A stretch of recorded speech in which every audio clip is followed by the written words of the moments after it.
Do you guys have any more questions? Come on. This is your opportunity. I have a funny story. We got somebody back from Mike. You can go back. I'm so easily separated. Thank you for having me here. I'm sure you did. I'm a big fan of Sookie Stackhouse. But I wanted to ask you, because you hear a lot of writers talk about, how they gave birth to their characters and brought them to life. I'm just curious, for the actors and actresses off your list, do they ever call you up and say, well, think how you created me, what can I do to enhance my character? No, they don't, and I'm glad because I wouldn't know what to tell them. Acting is a completely different process from writing. The only actress who's ever asked me anything was Michelle Ford when she took the job of Mary Ann. And she said, what is the key to her character? I thought, I said, appetite.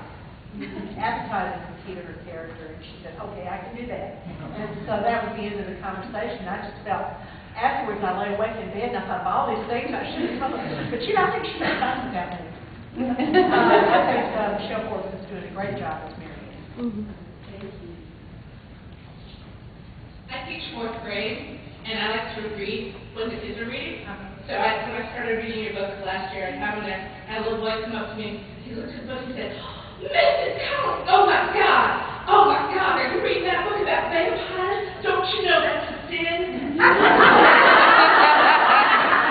I said, now, Todd, that's not funny. I said, Todd, I don't think it says in the Bible that thou shalt not read vampire books. But it does say thou shalt not take the Lord's name in vain.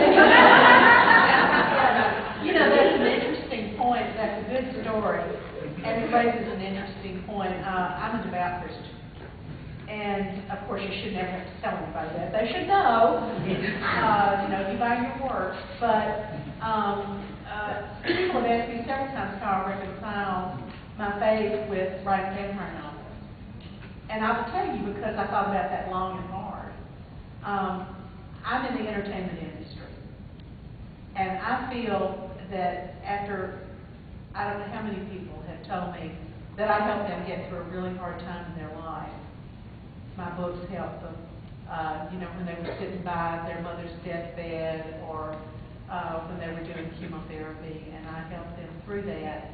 I think, okay, I feel all right about what I do, and I'm glad that I have the skills to do it. That's a wonderful segue to my question.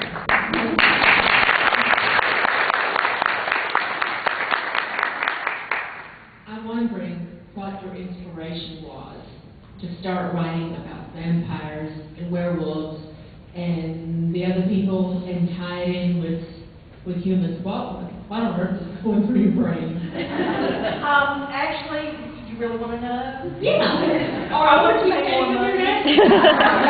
I figured I would make more money if I wrote such a book. And that kind of worked out.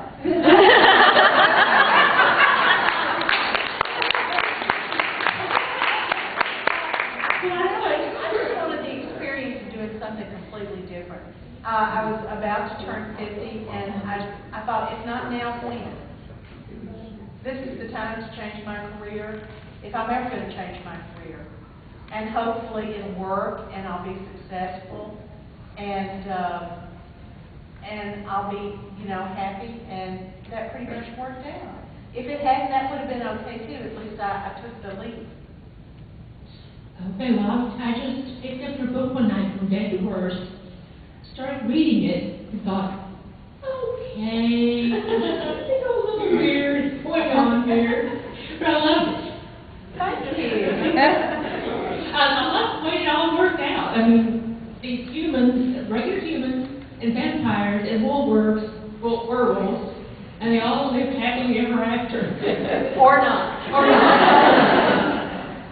Oh, well, thank you for taking the time. I can't count the number of people who said, honey, I read your books, but I just don't do vampires.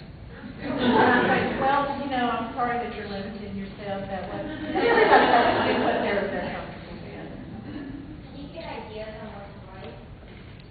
Can you step up to the microphone a little closer? How do you get ideas on what to write? How do I get ideas on what to write? You know, it's funny the way that works. I turn on my computer and I look at my calendar and it's got my deadline on it. Something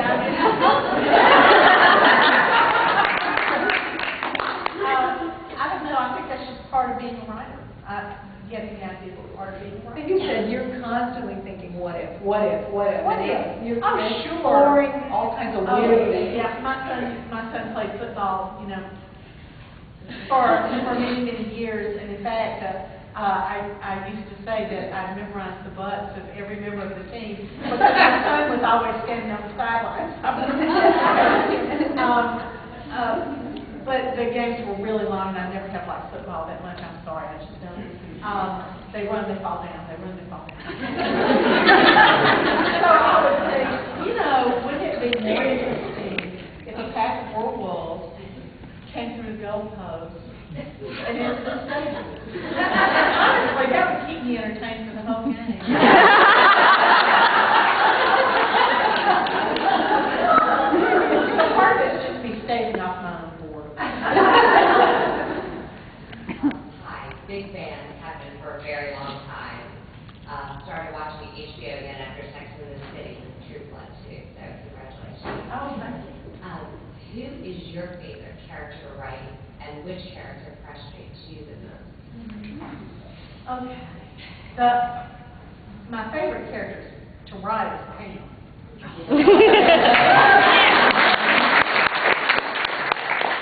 She's just so much fun. She's so devious. She says what she thinks. And she's like a withdrawn observer. And that's always fun to write, is an observer who has no big emotional stake in the outcome of the game, though she's getting more and more intense about the relationship between Eric and Sookie as time goes on. So she's a lot of fun to write. Difficult. I always find it difficult to write characters who don't have a sense of humor. Lily Bard was very difficult to write because she did not have a sense of humor. And I would constantly give her funny lines and then cut them out. And I'd say, down, really down. And Bill Compton does not have that big sense of humor. So Bill is also hard to write. So those are the characters I always have the most